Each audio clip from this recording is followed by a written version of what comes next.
नारायणं नमस्कृत्यं नरं चैव नरोत्तमं देवीं सरस्वतीं व्यासं ततो जयमुदीरये नष्टप्रायेषु भद्रेषु नित्यं भागवत सेवया भगवती उत्तमा श्लोके भवति नैष्ठिकी कृष्णाय वासुदेवाय देवकी नंदनाय च नंदगोपकुमाराय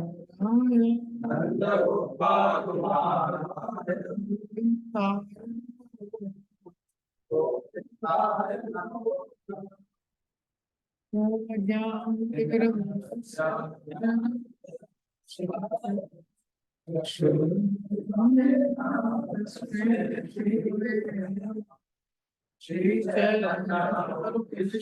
स्थापितं येन भूतले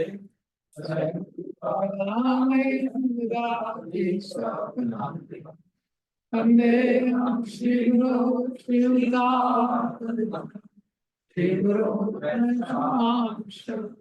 श्रीरूपं साग्रजातं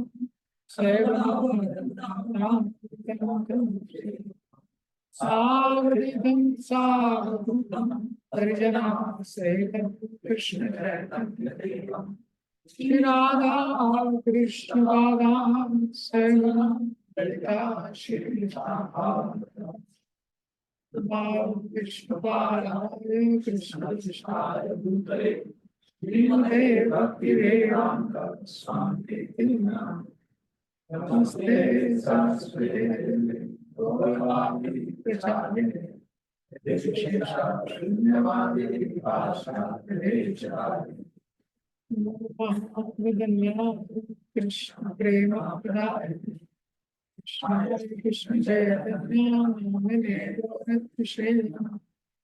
हे कृष्ण करुणा सिंधु दीनबंधु जगत्पते गोपेश गोपिका कांत श्री राधा कांत नमस्ते भक्तकांचन गौरांगी श्री राधे राधेश्वरी सुते देवी प्रणमामि हरिप्रिय पांचाकल्पतरुभ्यश्च कृपा सिन्धुभ्यश्च पावनेभ्यो वैष्णवेभ्यो जय श्री कृष्ण चैतन्य प्रभु नित्यानंद श्री अद्वैत गदाधर श्रीवास हरे Krishna Krishna Krishna Hare Hare Hare Ram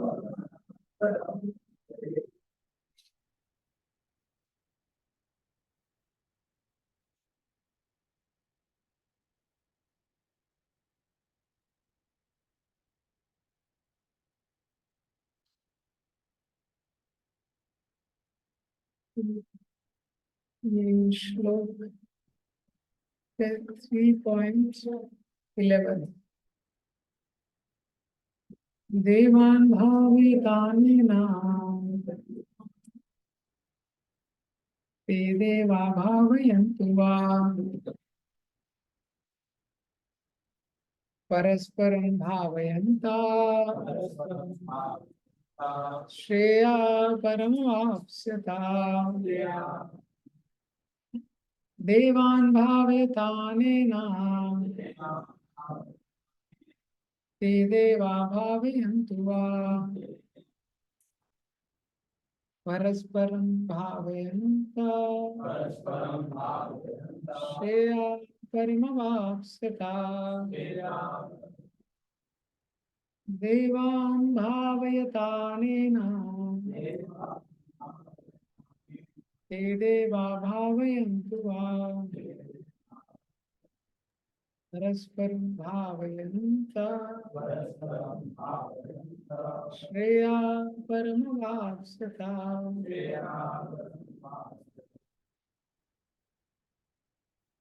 Read the translation. The demigods being pleased by sacrifices will also please you, as judged by cooperation between man and the demigod. Prosperity will reign for all. तो द 10th श्लोक में भगवान ने यज्ञ का कॉन्सेप्ट, 9th में भगवान ने बोला यज्ञ रूपी कर्म करना चाहिए। अभी 1 से 9 तक भगवान अर्जुन को ये बता रहे हैं तुम्हारे लिए ज्ञान योग की जगह कर्म योग श्रेष्ठ। तुम निष्काम रूप से कर्म करो, वो ज्यादा श्रेष्ठ। लेकिन अगर अर्जुन बोले मुझे निष्काम में बहुत सारी मेरी कामनाएं हैं, या अर्जुन बोले मैं निष्काम कर्म योग के लिए क्वालिफाइड नहीं, तो भगवान बोलते हैं ठीक है तो कर्म कांड करो और जो तुम्हारी कामनाएं इच्छाएं हैं उसको पूरा करो। ये तो उसके लिए भगवान ने सिस्टम बनाया। 10th श्लोक में बताया सह यज्ञ प्रजा सृष्टा पूर्व वाचा प्रजापति। सह यज्ञ प्रजा, जब ही से सृष्टि की शुरुआत हुई है, जब सृष्टि की शुरुआत हुई है, सृष्टि की उसी के साथ ही ये यज्ञ का कॉन्सेप्ट बनाया। प्रजापति विष्णु जी, ब्रह्मा जी भी लिखा है, प्रभुपाद जी ने विष्णु जी लिखा है, और परपोर्ट में प्रभुपाद जी ने ऐसे एक्सप्लेन किया एसेंशियली विष्णु ही है यज्ञ के भोग। ये तो तब से तो इस प्रकार से तुम यज्ञ करके प्रॉस्पेरिटी को प्राप्त करो। तो कैसे प्रॉस्पेरिटी प्राप्त होगी यज्ञ करने से, ये श्लोक में आगे एक्सप्लेन कर रहे हैं। सिम्बायोटिक रिलेशनशिप, तो कर्मकांड के स्तर से भगवान बता रहे हैं। देवान भावयताने, कि तुम देवताओं को प्रसन्न करो।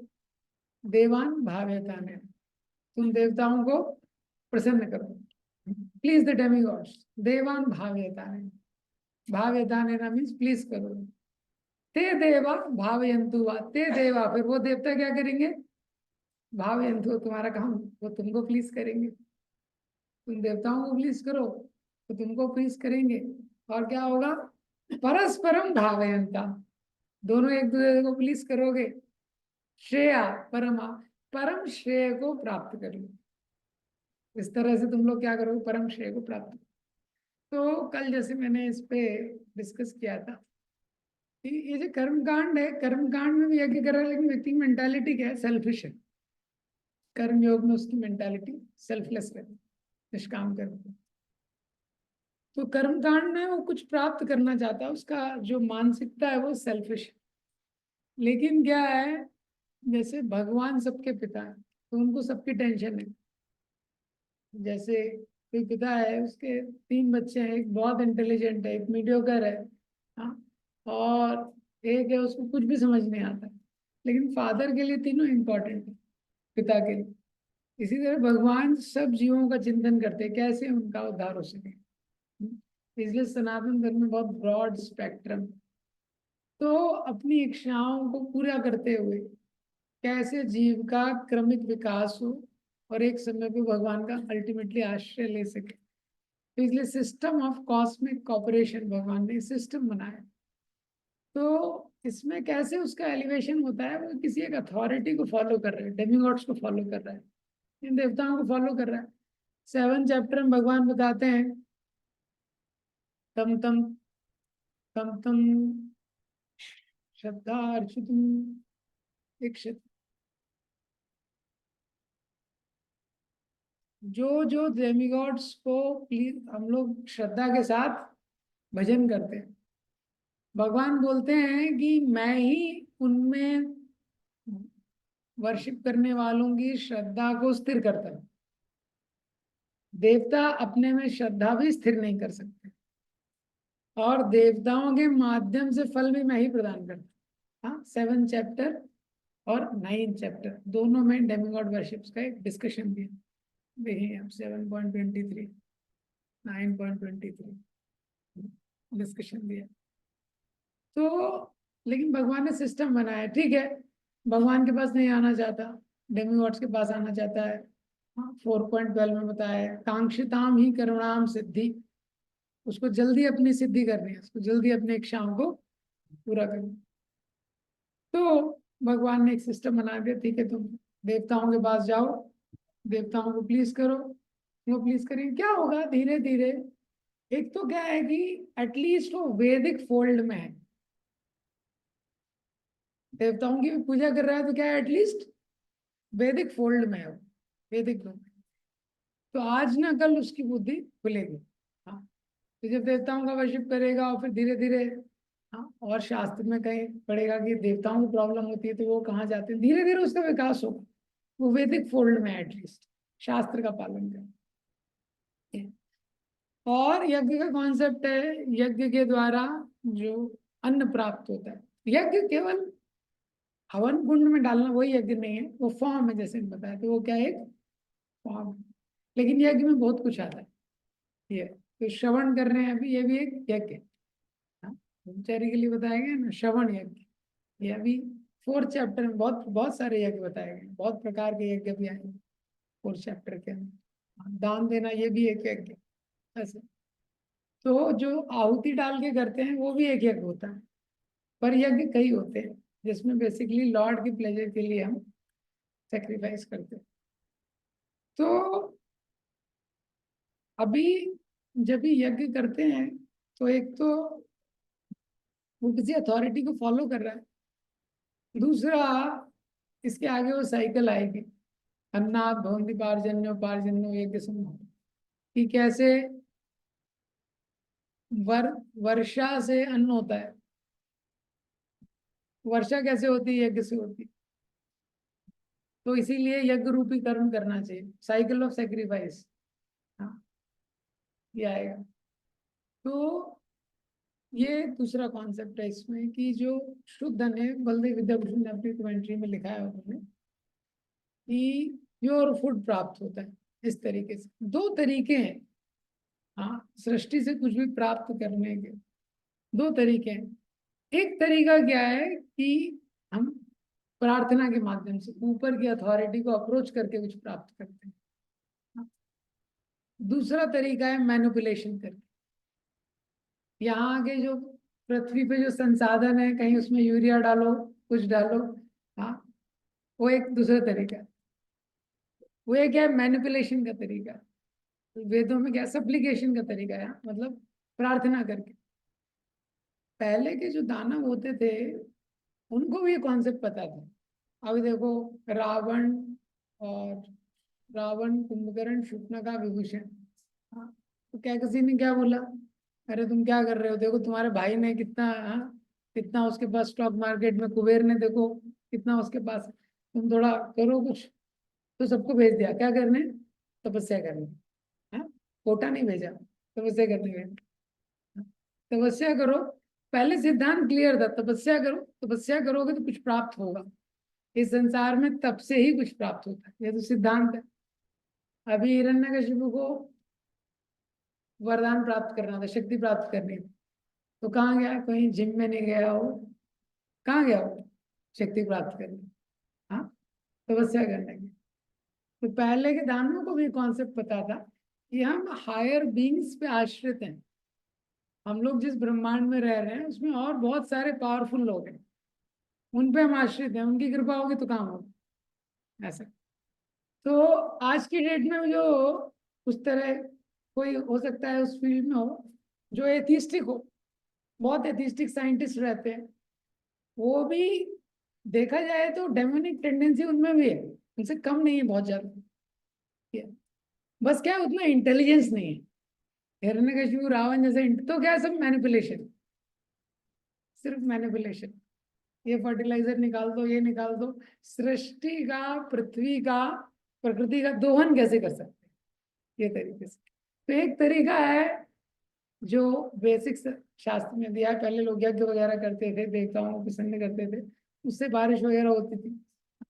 ये दूसरा तरीका है कि जो जो नेचुरल चीज है उसको हटा के, बैल को हटा दिया, ट्रैक्टर लेके आया, तो उसके बाद स्लॉटर भी बढ़ गया, गांव भी बर्बाद हो गए।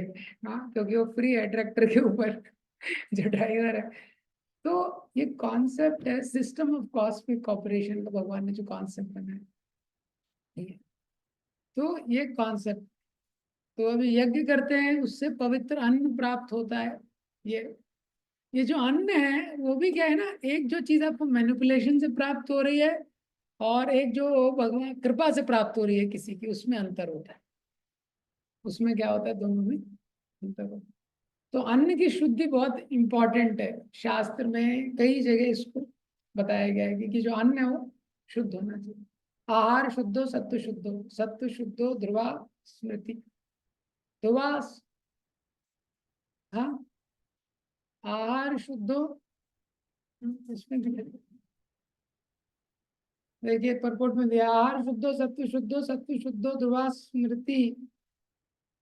स्मृति लब्धे, तो थोड़ा गलत लिखा है, स्मृति लब्धे सर्व ग्रंथि नाम विप्रमोक्ष। तो ये बताया गया आहार शुद्ध होता है तो उससे क्या होता है, सत्व शुद्ध। सत्व क्या है, ये माइंड के बारे में, सत्व क्या है, माइंड। तो जब आहार शुद्ध होता है तो माइंड शुद्ध होता है उससे। माइंड शुद्ध क्या होता है, ध्रुवा स्मृति, इंटेलिजेंस फिक्स होती है। तो प्योर फूड खाएंगे, प्योर फूड से प्योर माइंड, प्योर माइंड से इंटेलिजेंस क्या होती है, फिक्स होती है। स्मृति लब्ध है, एक बार जब इंटेलिजेंस फिक्स हो जाती है अपने गोल पे, सर्व ग्रंथि नाम विप्रमोक्ष। तो फिर वो जो उसकी बुद्धि है, सारे कंफ्यूजन से, हाँ, वो अपने गोल पे फोकस रहती है, जो मनुष्य जीवन का क्या है, लक्ष्य, उस पर फोकस रहती है।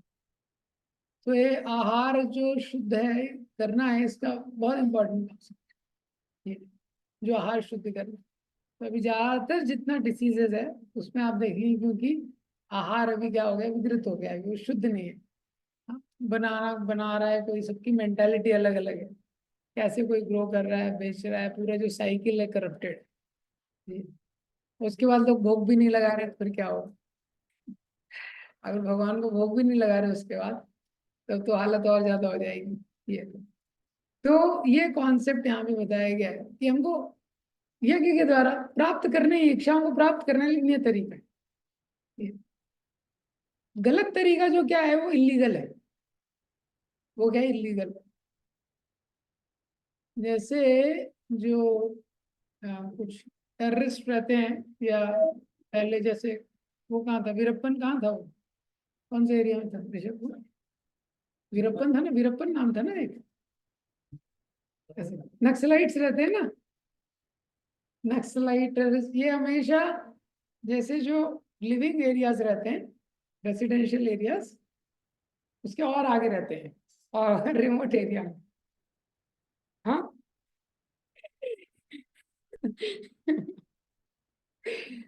पता नहीं वो रियल कैरेक्टर है कि नहीं।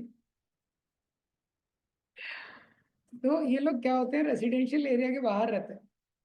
तो अभी क्या है, जैसे पाइपलाइन है, पानी की सप्लाई है, तो रेसिडेंशियल एरिया तक गवर्नमेंट सप्लाई करे। अभी ये लोग क्या है, उसके बाहर रहते हैं। तो अब इनको चाहिए, तो जो पाइपलाइन है उसके पाइप में कहीं एक तरीका है कि गवर्नमेंट को अप्लाई करो, पाइपलाइन एक्सटेंड कर देंगे। दूसरा तरीका क्या है, वो जो पाइप है उसी के बीच में कहीं होल करके अपना पाइप लगा दो। जैसे विलेज में लोग बिजली ले लेते हैं, हाँ, एक कनेक्शन लो, दूसरा डायरेक्ट कनेक्ट कर दो। हाँ, तो दूसरा तरीका क्या है, इलीगल तरीका ये। तो ये भगवान ने इसलिए कॉन्सेप्ट बना दिया, देवान भावयताने ना, देवताओं को प्रसन्न करो। ते देवा भावयंतु वा, देवता तुमको प्रसन्न करेंगे। परस्परम भावयंता, दोनों एक दूसरे को प्रसन्न करेंगे, श्रेया परम, परम श्रेय को प्राप्त करोगे।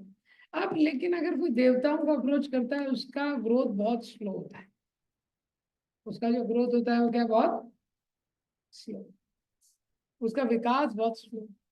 इसलिए श्रीमद् भागवतम के देखिए दूसरे स्कंद में क्या बोला गया है, अकामो सर्व कामो वा मोक्ष काम उदारधि, तीव्रेण भक्ति योगेन यजेत ही पुरुषा परम। क्योंकि फाइनली यज्ञ के भोक्ता भगवान है। 5.29 में भगवत गीता में बोला, भोक्ता राम यज्ञ तपसा। भगवान बोले मैं भोगता हूँ, यज्ञ का, तपस्या का, सबका भोक्ता कौन है, मैं भोगता हूँ। सर्वलोक महेश्वर, सारे लोगों का मैं ईश्वर हूँ। सुहृदम सर्वभूतानां, और सारे जीवात्माओं का मैं सुहृद हूँ। तो भगवान यज्ञ के मेन भोक्ता है। तो ये जो देवता, ये लिखा गया है ते देवा भागयन्ति, इसकी जगह व्यक्ति को डायरेक्ट क्या करना चाहिए, इसलिए प्रभुपाद जी तात्पर्य में क्लियर कर देते हैं जिससे व्यक्ति को कंफ्यूज ना। तो भगवत गीता को इसलिए ट्रांसलेशन बढ़ेगा और परपोर्ट नहीं पड़ेगा तो फिर नहीं क्लिक करेगा। ट्रांसलेशन पड़ेगा, परपोर्ट नहीं पड़ेगा तो नहीं क्लिक करेगा उसको। परपोर्ट प्रभुपाद जी के तात्पर्य क्या है, बहुत महत्वपूर्ण। एक बार प्रभु जी आए थे कानपुर रायशनपुर में, तो उनका मुझे मीटिंग कराना था। डिवोटीज थे, मेरी कजन सिस्टर। प्रभु जी बोले कि और कौन आया है आपकी फैमिली से, सब मैंने बताया मदर फादर ये सब। बोले सबको एक साथ बोला,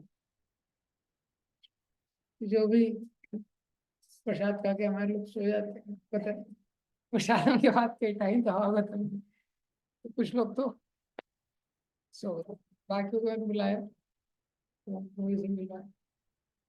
तो सबसे बड़ी पूछ रहे थे क्या करते हो, कितना माला करते हो, कैसे करते हो ये। तो फिर मेरे फादर से पूछा, अच्छा आप क्या करते हैं, कितना तो पढ़ते हैं, भागवतम पढ़ते हैं। तो प्रभु जी मतलब कितना पढ़ लेते हैं, तो मेरे फादर 2-3 चैप्टर हो जाता है। तो बहुत पढ़ लेते हैं आप, 3 चैप्टर इतना कैसे हो जाते हैं, 2-3 चैप्टर तो बहुत होता है ये। तो बोले पूरा पढ़ते हैं, अनुवाद तात्पर्य। बोले नहीं नहीं श्लोक, हाँ तो संस्कृत आती है। और बोले श्लोक और अनुवाद, अनुवाद उनको वैसे ही आता है। बोले अरे वही तो मेन है, परपोर्ट मेन है। ट्रांसलेशन नहीं है, मेन चीज क्या है, परपोर्ट है। ये एक्चुअली बहुत सारा चीज है जो प्रभुपाद जी ने परपोर्ट में डाला है, इसीलिए सिंपल है लेकिन सबसे इफेक्टिव है। प्रभुपाद जी की भगवत गीता से बहुत ज्यादा ट्रांसफॉर्मेशन। क्यों? क्योंकि इतने सारे शास्त्र में सिद्धांत है, गीता ही कोई पढ़ेगा इतने सारे सिद्धांत है, उसको समझेगा नहीं, लेकिन करना क्या है। हाँ, तो ये श्लोक पढ़ेगा, लगे देवताओं को प्लेस कर लिया जाए। फिर कुछ और श्लोक पढ़ेगा, अभी 6 चैप्टर में ध्यान योग का पढ़ेगा, सीधे बैठना है, आंख पूरी बंद नहीं होनी चाहिए, पूरी खुली नहीं होनी चाहिए। उसको समझ नहीं आए करना क्या है। इसलिए प्रभुपाद जी के तात्पर्य पढ़ना बहुत महत्वपूर्ण है। गीता का फ्लो पता होना चाहिए लेकिन तात्पर्य पढ़ना बहुत महत्वपूर्ण। तो प्रभुपाद जी ने तात्पर्य में क्लियर किया है कि ये एक्चुअली जो चीज करनी है वो भगवान से कनेक्ट करनी है। ये सिस्टम बताया है। ये यज्ञ का कॉन्सेप्ट बताने का एक और कारण ये भी है कि ये सृष्टि में जो भी जो समझ में नहीं आ रहा है उसको ऑटोमेटिक मत बोलो, वो तुमको समझ में नहीं आ रहा। जैसे एयरपोर्ट में जाएंगे तो सेंसर लगे रहे, गेट खुल जाता है। रेलवे को जाएगा वो सोचेगा अरे अपने आप खुल गया गेट, हाँ अरे मैं अंदर आया, ये अपने आप बंद हो गया। हाँ, जैसे 5 स्टार होटल वगैरह में जाएंगे, टैप आपको प्रेस नहीं करना पड़ेगा, हाँ नीचे पानी आ जाएगा अपने। ये तो अपने आप नहीं है, उसके पीछे कोई मैकेनिज्म है। तो कोई बोल रहा है अपने आप है, मतलब इग्नोरेंस है। छोटा बच्चा है, वो खिलौना आता था पहले, वो घूमता था ना, तो चाबी लगाएंगे वो घूमता था, तो उसको छोड़ देते, छोटे बच्चे के लिए घूमता रहता था। तो सोचते हैं अच्छा है अपने आप घूम रहा है, अपने आप नहीं घूम रहा है। Automatic is Krishna's ways of staying anonymous. भगवान कोई क्रेडिट लेना नहीं चाहते, इतने संतुष्ट हैं भगवान, अपने आप में पूर्ण है, पूर्ण में दम। संसार में जीव क्या है, वो खाली है। एक छोटी सी चीज के लिए भी जो उसने खुद नहीं की है, कई लोगों ने उसको सहायता किया है ना, और किसी प्रकार से कई प्रकार का भगवान का तो हैंड है ही उसके पीछे। कुछ उससे थोड़ा सा भी अच्छा हो जाता है, उसका भी क्रेडिट लेने के लिए कितना आतुर रहता है। और वहां भगवान है, पूरी सृष्टि चल रही है, अनंत ब्रह्मांड निकल रहे हैं उनसे। हाँ लेटे लेटे अनंत ब्रह्मांड निकल रहे हैं, उनका पालन कर रहे हैं, पोषण कर रहे हैं, इतने जीवों का। हाँ, कहीं पे अपना लेवल नहीं लगाया, कहीं उनको कोई क्रेडिट नहीं चाहिए, कहीं भी कोई क्रेडिट नहीं चाहिए। गीता में सिद्धांत रूप में बताते हैं, मत्ता परतरम नान्यत् किंचित अस्ति धनंजय, मयि सर्वम इदं प्रोक्तम सूत्रे मणिगणा एव। केवल सिद्धांत रूप में समझाने के लिए। जैसे जो मोती होते हैं वो सूत्र में पिरोए रहते हैं, वैसे सब कुछ मेरे पे स्थित। अभी आप देखिए, मोतियों का हार है, उसमें से आप धागा निकाल दीजिए, क्या होगा? सब बिखर जाएगा। हाँ, 15 चैप्टर के परपोर्ट में प्रभुपाद जी ने लिखा है भगवत गीता के, जैसे कोई हाथ में हम मिट्टी लेते हैं ना, रेत हाथ में उठाता है ना छोटा बच्चा, ऐसे भगवान ने सब प्लैनेट्स को पकड़ के रखा। हाँ, आई थिंक इसका परपोर्ट है, गा हमाविश्य च भूतानि धारे आमी अहम ओजसा, इसके तात्पर्य में लिखा है। ये ऐसे पकड़ के रखा। तो देखिए, धागा इतना महत्वपूर्ण है, लेकिन वो दिखता ही नहीं है। ये भगवान का ड्यूटी। तो ये भगवान ने सिस्टम, कुछ अपने आप नहीं हो रहा है, सिस्टम बना के रखा है भगवान ने। और परफेक्ट मैनेजर का मतलब क्या है? परफेक्ट मैनेजमेंट क्या है?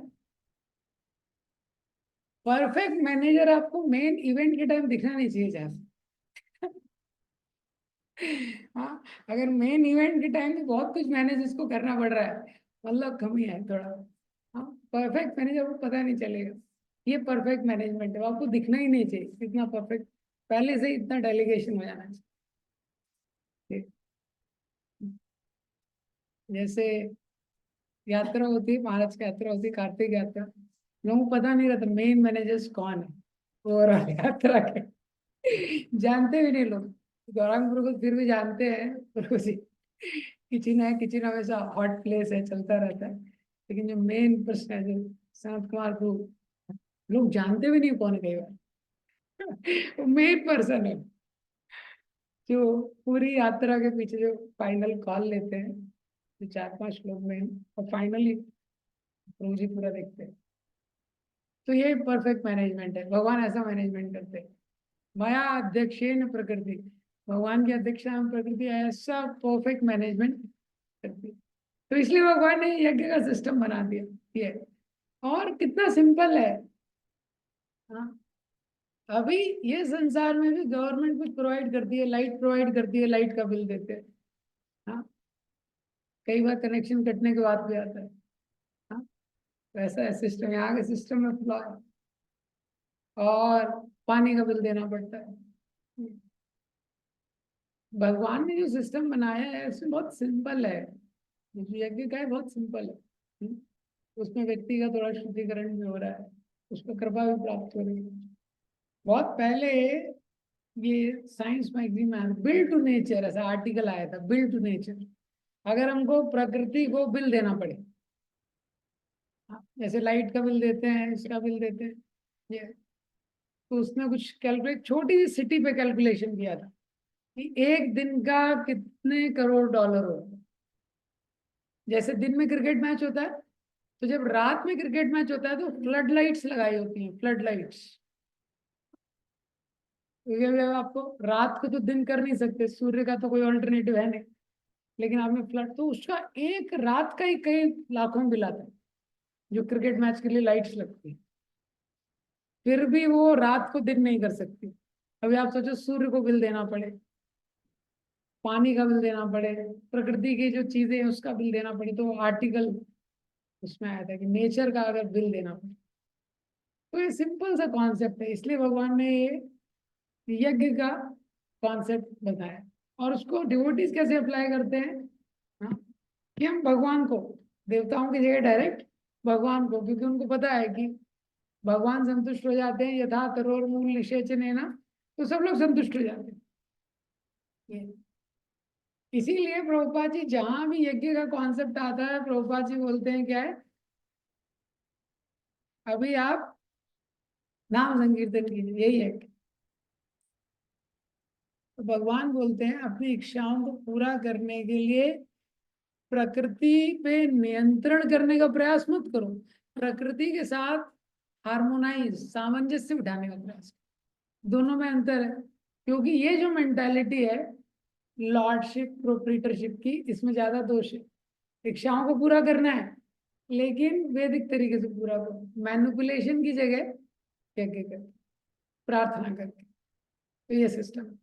तो अलग अलग तरह के सेक्रीफाइस होते हैं। एक होता है जो फायर सेक्रीफाइस हम लोग पढ़ते हैं। उसके अलावा जो भी भगवान की प्रसन्नता के लिए किया जाता है वो यज्ञ। भगवान की प्रसन्नता के लिए नृत्य करते हैं भगवान के सामने, ये क्या है? ये यज्ञ है। पता होना चाहिए ये क्या है? यज्ञ। भगवान की कथा श्रवण करते हैं, कानों में जा रहा है, ये भी क्या है? ये यज्ञ। आंखों से भगवान का दर्शन देखते हैं, भगवान का दर्शन करते हैं, तो ये क्या है? ये भी यज्ञ। जब हम नाम जप कर रहे हैं और ध्यान से सुनते हैं, हाँ, offering mind in hearing the holy name, ये भी क्या है? यज्ञ। जब हम भगवान से हृदय पूर्वक प्रार्थना करते हैं, ये भी क्या है? We are offering our consciousness, we are offering our consciousness, yagya. 9.34 में भगवान मन बना हो मन भक्तो भूता नाम अस्मि चेतना। इसलिए जब नाम जप करते हैं, ये सबसे महत्वपूर्ण यज्ञ है। नाम जप करते हैं, हम अपना पूरा मन पूरी चेतना भगवान को समर्पित करके जैसे नाम जप करते हैं, हाँ, we are offering our consciousness in the fire of holiness. तो क्या है? ये यज्ञ। और ये सबसे ज्यादा कलयुग में पवित्र करता है। एक लेक्चर में महाराज बोलते हैं, अगर सतयुग के किसी ब्राह्मण को बुला लिया जाए ना, कलयुग का यज्ञ उसने देख लिया तो हंसने लगेगा, लाफ्टर चैलेंज हो जाएगा उसके लिए। कलयुग का यज्ञ अगर उसने देख लिया, हाँ, क्या मंत्रा चल रहा है, क्या क्या उसमें इंग्रेडिएंट चल रहा है, हाँ। तो फिर भी जो भी है, फिर भी सारे युगों के जो लोग हैं, जम्बूद्वीप के भी निवासी हैं, वो भी कलयुग में जन्म लेना चाहते हैं। कले दोष निधे राजन अस्ति एक महान गुना कीर्तनादेव कृष्णस्य मुक्त संगा परम व्रजेत। हम सोच नहीं सकते कि ऐसे लोग भी कलयुग में जन्म लेना चाहते हैं। ऊपर के लोगों के निवासी, जम्बूद्वीप में बाकी जो स्वर्गीय वर्ष है, उनके निवासी भी जन्म लेना चाहते। क्यों? ये नाम संकीर्तन में भाग लेना चाहते हैं। कि कलयुग में आएंगे तो हमको क्या है? चैतन्य महाप्रभु नाम संकीर्तन हमारे लिए लेके आए, तो उसमें हमको भाग लेने का मौका मिलेगा। ये तो सतयुग द्वापर त्रेता कलयुग, धर्म नीचे गिरता है, धर्म के जो स्तंभ है वो कम होते हैं। एक्चुअली सतयुग द्वापर त्रेता कलयुग जैसे जैसे हम लोग आते हैं, हर चीज डाउन होती है। व्यक्ति की शक्ति, व्यक्ति का हेल्थ, हाइट, इंटेलिजेंस, सब कुछ डाउन होता है। चीजों का क्वालिटी सब डाउन होता है। आप देखेंगे रिलेशनशिप सब कुछ डाउन होता है। तो सारी जो अच्छी चीजें हैं वो डाउन हो जाती है। तो ये नेचर है, संसार में सब चीज क्या है? नीचे आती है। एक उदाहरण दिया गया है, लेकिन अग्नि कैसी होती है? वो ऊपर जाती है। आग जलाते हैं, वो कहाँ जाती है? फायर का नेचर क्या है? वो ऊपर जाता है। ये इसी तरह ये फायर ऑफ होली नेम कलयुग में, यही एक साधन है जो हमको ऊपर लेके जा सकता है। और दूसरा जो है दिव्य ज्ञान, ज्ञान अग्नि दग्ध कर्माणाम तमाहु पंडितम बुधा। भगवान बोल रहे हैं ज्ञान अग्नि, ज्ञान की अग्नि के द्वारा अपने कर्मों को भस्म कर दो। तो जब हम ट्रांसेंडेंटल नॉलेज का शेल्टर लेते हैं, ट्रांसेंडेंटल साउंड वाइब्रेशन का शेल्टर लेते हैं, तो हम ऊपर जा सकते हैं। तो अभी जो ये यज्ञ है, जिसमें आहुति डालनी होती है, उसमें सब कोई पार्टिसिपेट नहीं कर सकता है, हाँ। और भी जो बहुत सारे यज्ञों की विधि दी गई है, हर कोई नहीं कर सकता। लेकिन ये जो भक्ति का प्रोसेस है, ये एक ऐसा यज्ञ है तो कोई भी कर सकता है, उसमें कोई बाधा नहीं है। नो ऑब्स्टेकल्स इन प्रैक्टिसिंग भक्ति, हाँ। तो क्या है कि उसमें कोई लिमिटेशन नहीं है भक्ति के मार्ग में। कोई व्यक्ति है, हो सकता है उतना अच्छे से गा नहीं सकता, so I may not be able to sing sweetly, but he can pray heartily. हो सकता है गा नहीं सकता है, उसका कंठ मधुर नहीं है, लेकिन क्या है, प्रार्थना कर सकता है भगवान से।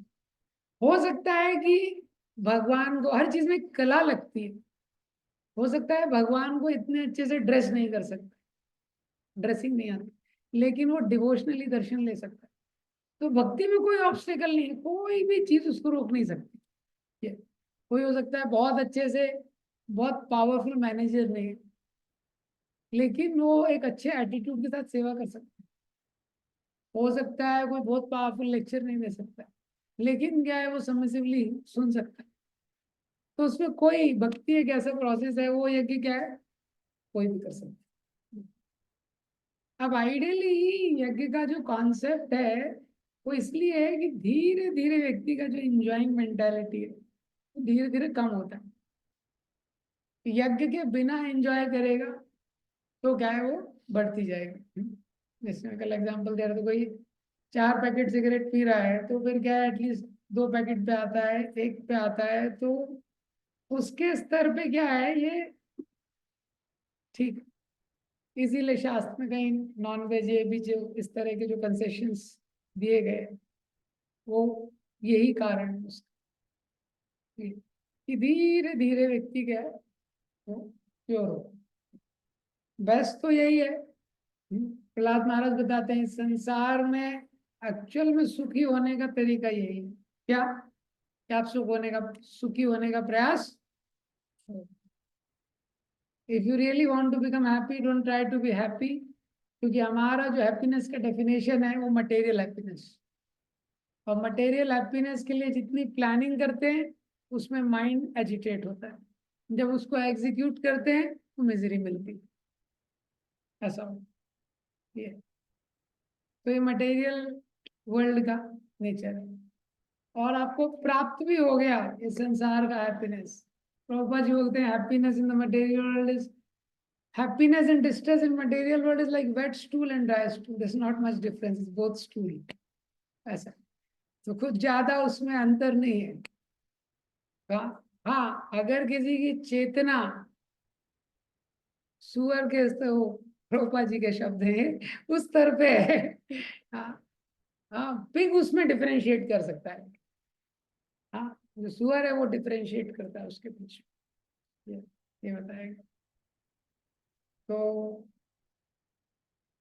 इसीलिए यज्ञ के कॉन्सेप्ट से व्यक्ति जो खुद प्रसन्नता चाहता है, अपने प्लेजर के लिए अरेंजमेंट करना ये हेल्दी नहीं है। ये अगर अपने प्लेजर के लिए अरेंजमेंट करेंगे, that arrangement is a planning for future pain. 5.22 Bhagavad Gita में बताया गया। तो फ्यूचर में पेन मिलेगा, लेकिन अगर भगवान के प्लेजर के लिए अरेंजमेंट करेंगे तो हमको प्लेजर मिलेगा। ये यज्ञ का कॉन्सेप्ट। और आज शॉर्ट में, आज जयानंद प्रभु का डिसअपीयरेंस, जयानंद प्रभु का तिरुभाव तिथि है आज। तो जयानंद प्रभु बहुत विशेष भक्त हुए हैं इस्कॉन में, आपको पता है। तो वेस्ट में थे जयानंद प्रभु, तो अमेरिका में उनका जन्म हुआ था। प्रभुपाद जी बहुत प्रिय शिष्य थे। दयानंद प्रभु एक ऐसे शिष्य थे, उन्होंने ऐसा शील प्रभुपाद जी का सेवा किया। प्रभुपाद जी ने वैष्णव कैलेंडर में उनका नाम एंट्री कर, वही एक डिवोटी है जिनका नाम वैष्णव कैलेंडर में एंट्री है। आप देखेंगे वैष्णव कैलेंडर आज के दिन तो आएगा जयानंद प्रभु डिसअपीयरेंस। बहुत प्रेरणादायक उनका स्टोरी है जयानंद प्रभु का। उनका जो जीवन था, तो उनका कंट्रीब्यूशन बहुत है। सबसे पहला जो रथ यात्रा हुआ है इस्कॉन में सैन फ्रांसिस्को, उन्होंने ही ऑर्गेनाइज किया था, जयानंद प्रभु। और प्रभुपाद जी इतने कृतज्ञ थे जयानंद प्रभु की सेवा भाव के लिए, उनकी सेवाओं के लिए। तो प्रभुपाद जी ने बोला था जहां पे भी रथ यात्रा हो रहा है जयानंद प्रभु का फोटो होना चाहिए काट। प्रभुपाद जी का इंस्ट्रक्शन था, कहीं पे भी रथ यात्रा करते तो जयानंद प्रभु का फोटो होना चाहिए। तो जयानंद प्रभु एक समृद्ध परिवार से थे, और लेकिन वो संतुष्ट नहीं थे। मैकेनिकल इंजीनियर थे, उस समय पे मैकेनिकल इंजीनियर थे, काफी एजुकेटेड थे, और एक जॉब कर रहे थे, धन भी मिल रहा था, हृदय लेकिन उनका क्या है, संतुष्ट नहीं था। वो कुछ हायर ट्रुथ को ढूंढ रहे थे, कुछ सत्य को ढूंढ रहे थे। तो फिर क्या किया उन्होंने, टैक्सी चलाने लगे। तो जो फॉरेन में लोग होते हैं वो सोचते नहीं है, लोग क्या सोचेंगे ये नहीं सोचते। इंडिया में लोग यही सोचते रह जाते हैं, बाकी क्या सोचेंगे कुछ नहीं कर पाते, इसलिए कह लेकिन फॉरेन में ये स्टाइल है, कल्चर है, वो ये नहीं सोचते लोग क्या सोचेंगे। कन्विक्शन पे काम करते हैं अपने। तो टैक्सी चलाने लगे।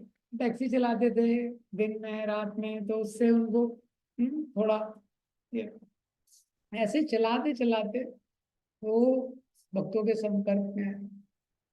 भक्तों में संपर्क में आए, फिर इस्कॉन में जुड़ गए। इस्कॉन में जुड़ गए, फिर जो मंदिर था वो लीड करने लगे ये। तो जयानंद गुरु का सेवा भाव बहुत प्रबल था। हाँ, हर प्रकार की सेवा वो करते थे, बहुत ही हम्बल थे। और बहुत सारे उनके जी, आप देखिए बहुत सारे डिवोटीज जयानंद गुरु से इंस्पायर होके इस्कॉन में जुड़े हैं। कमाल कृष्ण गोसाई महाराज पहली बार जयानंद गुरु का चैंटिंग देखते हैं। हाँ। तो वो लिखते हैं, this person is heading somewhere. इतना इंटेंस वो चैंटिंग करते थे। और वही है जो सबको एंगेज कर लेते थे जयानंद। नेचर था, बड़े सरल स्वभाव के थे, बहुत ही हम्बल डिवोटी थे। तो जब रथ काट, जब पहली रथ यात्रा के लिए जो रथ काट बन रहा था, उसी की जब तैयारी चल रही थी, उसी समय जयप्रदा महाराज जी एक व्यक्ति थे उस समय। तो उसको उन्होंने बोला, जयानंद प्रभु रथ के नीचे से कुछ हिल लगा। तो उनको बोला, जयप्रदा महाराज को, उस समय तो यंग पर्सन थे, 17 18 18 साल कुछ एज हो, 17 18 क्या है, थोड़ा हेल्प कीजिए। उन्होंने हेल्प किया, बोला आप ये पकड़िए, नेल पकड़िए, ठोकने। उन्होंने पकड़ा, जयानंद को ठोकने लगे। जयानंद ने बोला, इतना परफेक्ट आपने नेल पकड़ा है। हाँ, इतना परफेक्ट आपने नेल पकड़ा एकदम। थोड़ा और, हाँ, 2 बार 3 बार। फिर अब जयानंद ने बोला, मैं पकड़ता हूँ, आप हिट कीजिए। तो उन्होंने वो किया। उसके बाद उन्होंने हथौड़ा और नेल उसको दे दिया, जब तक ये तो ऐसे 2 3 घंटा उन्होंने किया सेवा। उसके बाद उन्होंने बोला, मैं आपको एक स्पेशल महाप्रसाद दूं। तो उनको एक कमरे में लेके गए, और लॉर्ड का महा एकदम अल्फेंसो मैंगो हान का अर्पित तो उनको दिया ये। तो उसको बोला, यहीं पे खा लो इसको ये। तो वो एक इंटरेक्शन में जयप्रदा का महाराज में स्पर्श हो गया उनका हृदय। भगवान की सेवा का स्वभाव होता है ये। व्यक्ति दुनिया में कुछ भी करता है, उसको वो संतुष्टि प्रदान नहीं होती, प्राप्त नहीं होती है, जो भगवान की सेवा में प्राप्त होती है। तो इतना संतुष्टि उनको प्राप्त होता है। उसके बाद अभी देखिए जयप्रदा का महाराज बन गए। तो उसके वैसे कई भक्तों को उन्होंने जोड़ा। बहुत सारे उनके पास टाइम्स हैं स्पॉन में ये, कि कैसे उन्होंने, और, और दिन भर क्या करते थे, दिन भर मंदिर की सेवाएं रहती थी। और उस समय इस्कॉन में बहुत फाइनेंशियल क्राइसिस था, बहुत ज्यादा। रात भर टैक्सी चलाते थे, रात भर, रात भर टैक्सी चला के जो भी प्राप्त होता था वो मंदिर में लगा देते, पूरा पैसा। तो दिन भर मंदिर की सेवा, और रात भर टैक्सी चलाते थे। ऐसे उन्होंने सेवा किया। ये जयानंद प्रभुपाद जी इतने कृतज्ञ थे उनकी सेवाओं के लिए, इसलिए कहीं भी जाते थे, यहाँ पे जब जयानंद प्रभु होते थे तो बुलाते थे पहले, जयानंद प्रभु, वेयर इज जयानंद। तो अंत समय में इवन उनको कैंसर हो गया था। कैंसर जब हो गया था तभी भी उन्होंने मंदिर की एक भी संपत्ति बोला ये लगाओ मत मेरे treatment, let it be use for preaching. और उनको गवर्नमेंट से, अमेरिका में गवर्नमेंट से भी कुछ फंड मिलता है, वो भी उन्होंने टेम्पल को दे दिया। ब्लड कैंसर हो गया था, मुझे बताया था महाराज जयनंद प्रभु को, एंड टाइम तक भी उन्होंने बहुत उनका एनओडी के प्रीफेस में आप देखेंगे प्रभुपाद जी ने लिखा है, जयानंद प्रभु को थैंक कर रहे हैं Prabhupada ji for his kind donation for printing nectar of devotion, Bhakti Rasamrita Singh. ये तो वो भगवान को ढूंढ रहे थे। हाँ, वो ऐसे अफकोर्स महाभागवत जो भगवान के शुद्ध भक्त आते हैं उनके साथ भी उनके पार्षद आते हैं, जैसे भगवान के पार्षद आते हैं। प्रभुपाद जी के आंदोलन को बढ़ाने के लिए ये लोग बहुत स्पेशल लोग थे। तो पहले तो भौतिक संसार को कोई भी आनंद से संतुष्ट नहीं है, ये ड्रग्स होता है, ये सब होता है ये। और इसीलिए कई पहले बहुत सारे चर्च में जाते थे, बहुत लोगों से प्रश्न करते थे, लेकिन वो संतुष्ट नहीं हुए, उनके उत्तरों से वो संतुष्ट नहीं हुए। He was feeling like a misfit in material world. Material world में उनको फिट नहीं हो रहा था उनका सिस्टम। प्रभुपाद जी से पहली बार जब मिले जयानंद को, तभी उन्होंने भागवतम का 3 वॉल्यूम, तब वैसे भी सारा वॉल्यूम निकला नहीं था, जैसे 3 वॉल्यूम भागवतम का निकला था वो लिया और उसमें प्रभुपाद जी से साइन करवाया। ये भागवतम जब पढ़ने लगे तो उनका क्या साक्षात्कार था, Srila Prabhupada is embodiment of all these teachings which is written in this book. Bhagavatam पढ़ते ही विद इन अ मंथ उनका ये रियलाइजेशन कि जो मैं इस ग्रंथ में पढ़ रहा हूँ वो ये व्यक्ति क्या है, व्यक्ति भागवत है, बुक भागवत, पर्सन भागवत। उसके बाद जैसे इनिशिएशन हुआ, उनका इनिशिएशन के बाद वो पहले 32 माला करने लगे थे, क्योंकि उनको लगता था कि माला ऐसे कंप्लीट होती है, ऐसे दोनों साइड से। तो बहुत स्पेशल डिवोटी थे, बहुत उन्होंने प्रभुपाद जी के लिए सर्विसेज किया, बहुत ज्यादा। ये और रथ यात्रा, टेम्पल, बहुत सारे डिवोटीज को जोड़ना, बस पार्टीज, ये बहुत जगह जयानंद प्रभु ने सर्विस किया। इवन इसीलिए जो डिवोटीज भी हैं, फॉरेन डिवोटीज को जज नहीं करना चाहिए, तो इसलिए क्योंकि इवन जयानंद प्रभु थे, गायत्री मंत्र जब प्रभुपाद जी ने दिया, गायत्री मंत्र शुरू में गायत्री मंत्र याद नहीं रहता है, हाँ 6 गायत्री रहती है उसमें, तो पेपर पे लिख के, तो प्रभुपाद जी ने पहले बोला कान में, पेपर पे लिख के दिया, तो बाकी सब डिवोटीज ने तो याद याद करके फिर प्रोनाउंस कर लिया। जयानंद प्रभु प्रोनाउंस ही नहीं कर पा रहे थे, तो प्रभुपाद जी ने बोला ट्राई अगेन, फिर गए थोड़ा तैयारी किया, फिर भी प्रोनाउंस नहीं कर पा रहे, फिर गए फिर उसको पढ़ा, लेकिन टंग भी ट्विस्ट नहीं होती ना, वेस्टर्न लोगों का टंग वैसे ही हो जाता, तो फिर प्रोनाउंस नहीं कर पा, फिर तीसरी बार आए तो प्रभुपाद जी ने बोलिए, तो प्रोनाउंस ही नहीं कर पाए उसको अच्छे से। तो प्रभुपाद जी बोले नो होप, प्रभुपाद जी बोले लीव इट। फिर प्रभुपाद जी बोले anyways mission of Lord Chaitanya Mahaprabhu will deliver you. तो देखते हैं पाश्चात्य देश के जो भक्त हुए हैं कितना समर्पण किया है, अपने लाइफ का बहुत समर्पण किया। भक्ति क्या है, इसलिए प्रभुपाद जी ने दिया है प्रैक्टिकल डिवोशनल सर्विस, प्रैक्टिकली हम अपनी इंद्रियों को भगवान की सेवा में कैसे लगा रहे हैं। बाकी सब जगह या तो कोई केवल ही जप कर रहा है, कोई केवल ध्यान कर रहा है, ये प्रोसेस ही नहीं है कलयुग के लिए।